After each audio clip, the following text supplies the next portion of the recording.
The writings of Martin Luther began seeping into France. And they just couldn't be subdued. The Reform movement in Paris was gaining ground. There were a number of different movements within the city. There were some who were evangelically minded, who received Luther's writings with joy and enthusiasm. Others wanted to reform the Roman Catholic Church of that day in perhaps more humanistic terms. Erasmus was another scholar of the day who was seeking to make reforms in the church of the day. There were also some more radical elements that wanted to go well beyond what Luther envisioned. Some of the Anabaptist radicals were looking for a stronger separation from the Roman Church.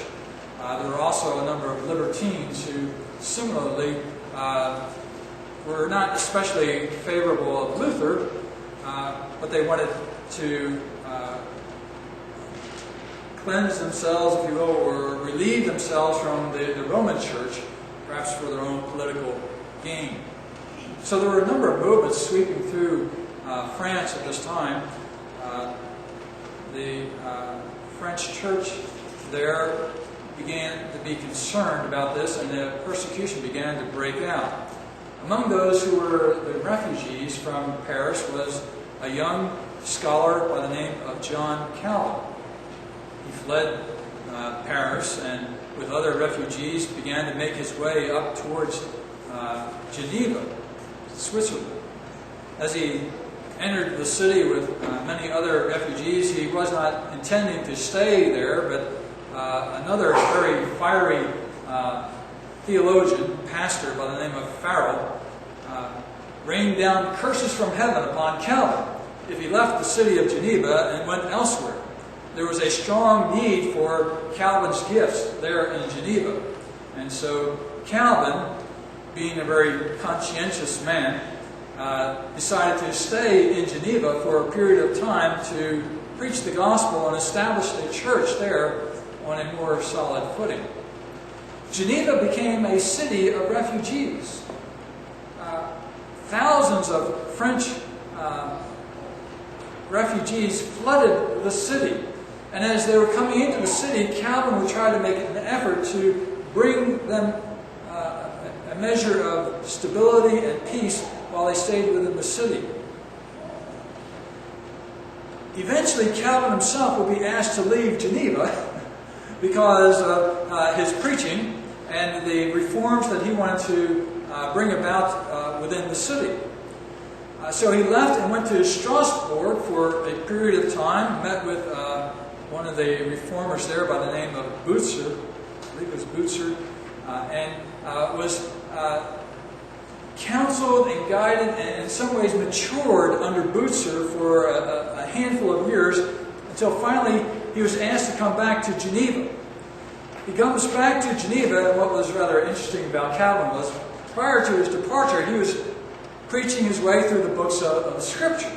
And he left off at one point and was driven off into exile for a period of time. When he comes back to Geneva, he gets back into the pulpit, and as though nothing had occurred, he opens up the text right to where he once was and just started preaching again. Kind of making a statement, I guess, to the citizens of Geneva. He's back. And Geneva welcomed him, and he had a powerful ministry there, which ministered not only to the French refugees, but the Genevan citizens as well, and had an impact on all of Europe, such that people from all different kinds of places were coming to Geneva to sit and listen to Calvin, and to be taught the gospel of Jesus Christ. What attracted them to that city? Why did they come to hear Calvin? Well, when you look at Calvin himself, he was not an especially impressive individual. He was a very intellectual individual, but he would not be considered an impressive man by ordinary standards. but he proclaimed the gospel of grace, the message of salvation, justification by grace through faith alone, without works.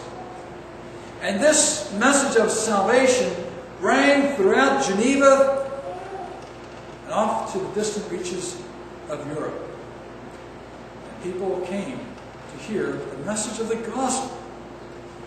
It's the message of Christ and Him crucified that Calvin held up before his congregation Sunday after Sunday, and even through the week, as he would go a whole week preaching sermons and then have a week off and come back and preach another week of sermons. Calvin preached Jesus Christ, and that's what attracted people to him. His influence has not only extended throughout Europe, but also to the Americas as well. A refugee problem is a problem that Isaiah the prophet anticipated long ago as well. He saw the incursions of the Assyrians from the north and the impact that would have on the people of God. He saw by the Spirit of God not only the Assyrian come into Israel and into Judah, but later on the Babylonian coming and driving the people of God into exile. And so he anticipated that there would be this exile, this deportation of the people of God from their own place, from their own home.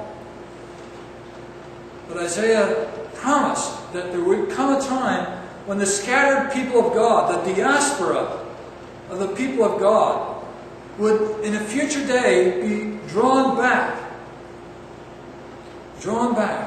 to this place, to this Mount Zion. And the reason why they would be drawn back is not because of a political establishment or because of an economic powerhouse forming there in Jerusalem or Judea, but rather because of the coming Christ, whom, interestingly, here at this point, here in the 11th chapter of Isaiah's prophecy, he describes as the root of Jesse, the 10th verse. The root of Jesse. Now, some scholars, in looking at this 10th verse, I think of Reverend Childs among others, see this verse as something of an editorial addition, whereby some scholar years afterwards tried to put together or force together two different oracles. That which you have in the first part of the chapter, speaking of the shoot from the root of Jesse and the peaceable kingdom that this branch develops, with the second oracle in verses 11 and following, which talks of this banner being set before the nations and the people gathering to this banner. And so some suggest that this 10th verse is something of a pivot point, an editorial addition to try to bring these two oracles together. I don't see why it's necessary to posit these mysterious editors generations afterwards who never make themselves evident as to who they are. They're always some speculative individual some way off in the distance, and how convenient is that for modern scholarship? To pose that that which Isaiah himself could have done, just make a transition and tie the whole thing together.